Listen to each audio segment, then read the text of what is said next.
Hey everybody, welcome back. James here again with you today, and today I'm going to bring you a video comparing these two PCP air rifles. So let's get into it.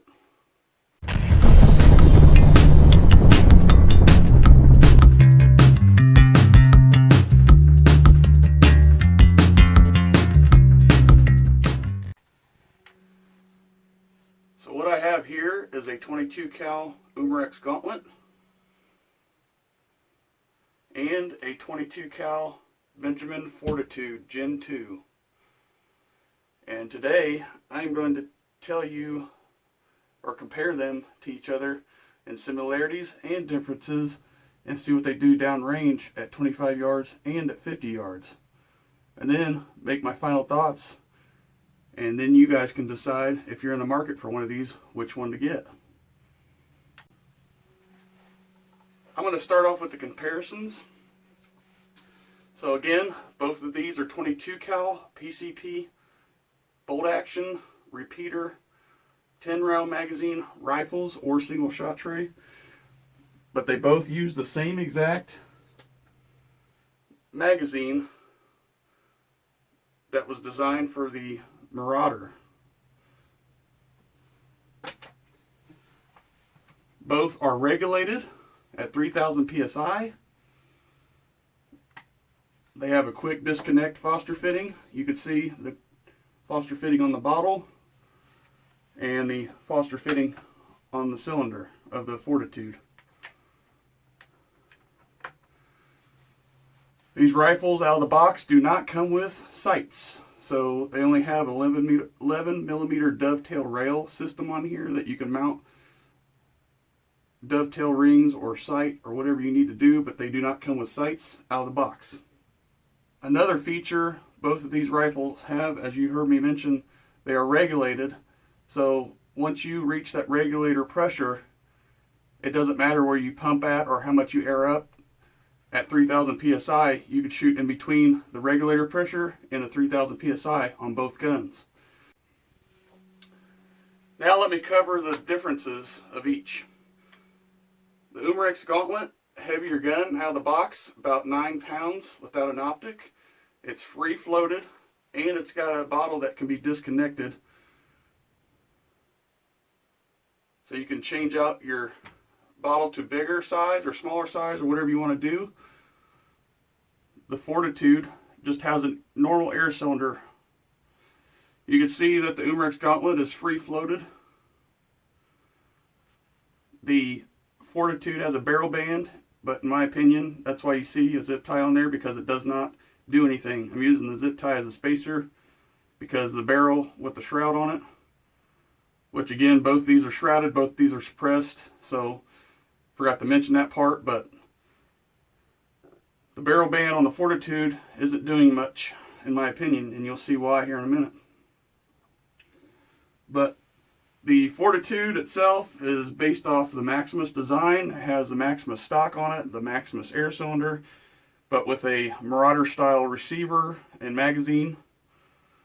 And it's got an upgraded trigger, but it's non-adjustable. So it's a little bit better than the Maximus trigger, about a pound or so less. Was more enjoyable to shoot, I'll give them that. But both of these being around $300, a street price, you guys can decide. Now, one of the things that I noticed shooting them is that the Umarex Gauntlet has a bolt that you cock on the side, whereas the Fortitude, you have to pull from the back. So if you're all bent over on the gun and looking down the scope, it's kind of awkward. But that's just my opinion. So now I'm going to go ahead and show you the precision shooting at 25 yards. And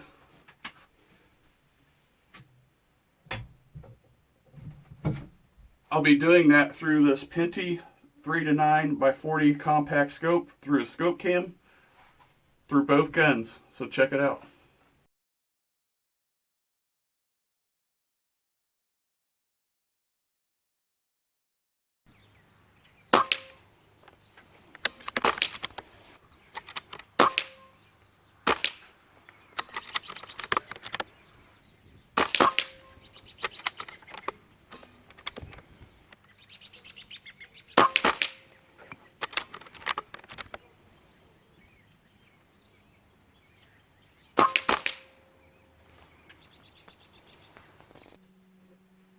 So the pellets used in this video were the JSB 1435 in both guns. And the reason for that was because the Umarex Gauntlet, that's what the pellet they used in the promotional videos. And this gun shoots them very excellently out to 100 yards.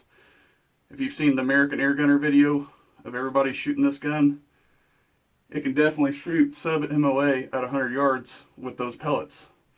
But they never said those pellets, that's what they were using. But the Umarex Gauntlet did an amazing job, as you can see here. So about a 1/4 inch or so, center to center, all 5 shots, and 4 of them went into almost the same hole, just a hair less than or over 7 millimeter around outside, 4 shots. Now let's move to the Fortitude. Now the Fortitude I had some trouble with, just like the Maximus.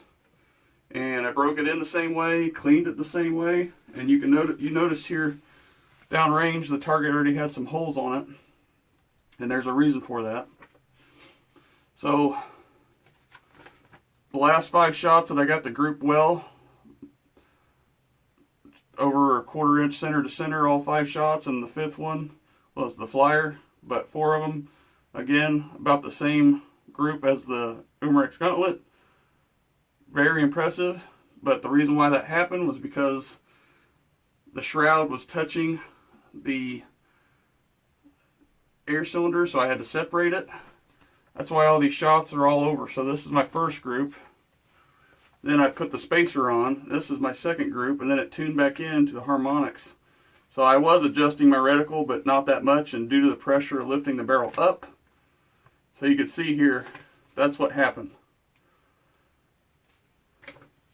And the reason why I use the 1435 grain in this is because Crossmen are known for their barrel twist of 1 and 20 and 22 cal, unless you order something special. But that's their normal barrel twist.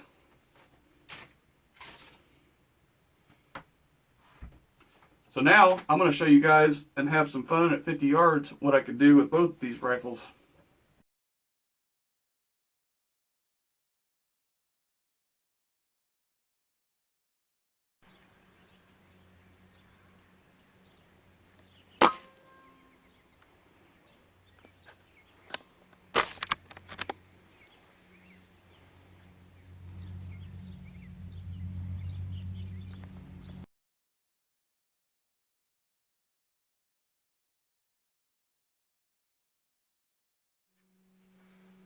Well, as you've seen there, that was pretty accurate enough to hit a playing card at 50 yards through a scope cam and a compact scope. So definitely fun. Both guns are fun to shoot. Like I said, biggest improvement on the Fortitude Gen 2 is the trigger itself. A lot less pull weight than the Maximus. But you know, other comparisons you could say is that because the Gauntlet, it has a QB style trigger, it's adjustable out of the box. Whereas the Benjamin is not. Now, here's a big difference, and I didn't mention this before, is the power factor and the feet per second of each pellet. So, chronographing those pellets, the Gauntlet was shooting around 830 or so, and the Fortitude wasn't shooting that fast. Probably, I think, like 740, 750 off the top of my head. And come to find out, that is like a 5 foot-pound of difference at the muzzle. And that Fortitude is at the factory setting. So you can adjust it. Both rifles can be degassed, but you can adjust the back of the rifle to tune the valve to increase power. But the max that anybody's ever gotten was about 40 feet per second more than that. So it's not going to touch the Gauntlet in the power department or in the velocity department for each pellet. The Gauntlet's going to outshoot it in that.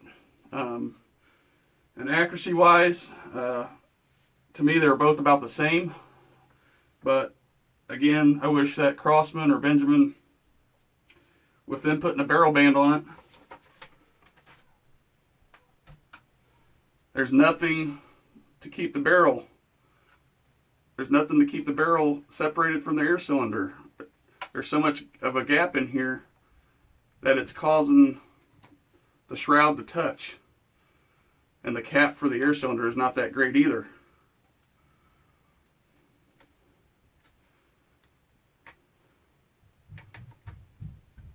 Let me get it out of here and I'll show you guys.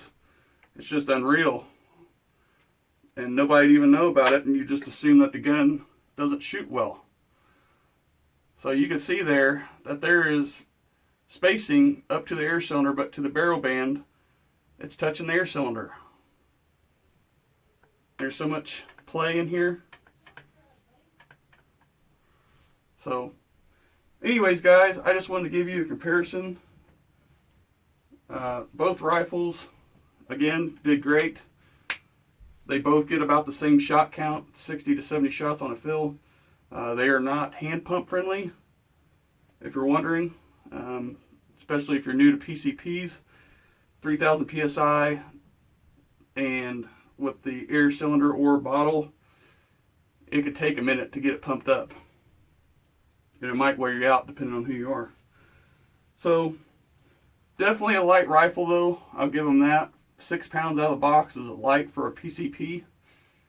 It is a lot quieter than the Gauntlet, just a hair quieter, because the velocity though. I mean, the velocity, it's going almost 100 feet per second less, and 5 foot-pounds at the muzzle less, with the same pellet, guys. So, it's up to you. Like I said, both are about the same price, but again, this weighs 6 pounds with sling studs in the correct place, where the Gauntlets, they're just off, it's off balance if you try to shoulder it with a sling stud on it. And the Gauntlet weighs 9 pounds. So this would be a nice little wood walk gun, in my opinion, whereas the Gauntlet seems to be more suited for everybody at the bench, or, you know, field target, something like that, where you're always sitting and shooting and not really walking around a lot. But again, this is my opinion, and I hope you guys like this video. So as always, I appreciate you watching, and I hope you guys stay safe out there. I'm going to be uploading the Benjamin Fortitude out of the box accuracy review on AAA if you guys are interested. But again, this video is for you guys to decide. I've seen major improvements in the Fortitude over the Maximus, but the guns that I've been comparing them to seem to somehow outperform, whether it's accuracy, whether it's power, whether it's muzzle velocity.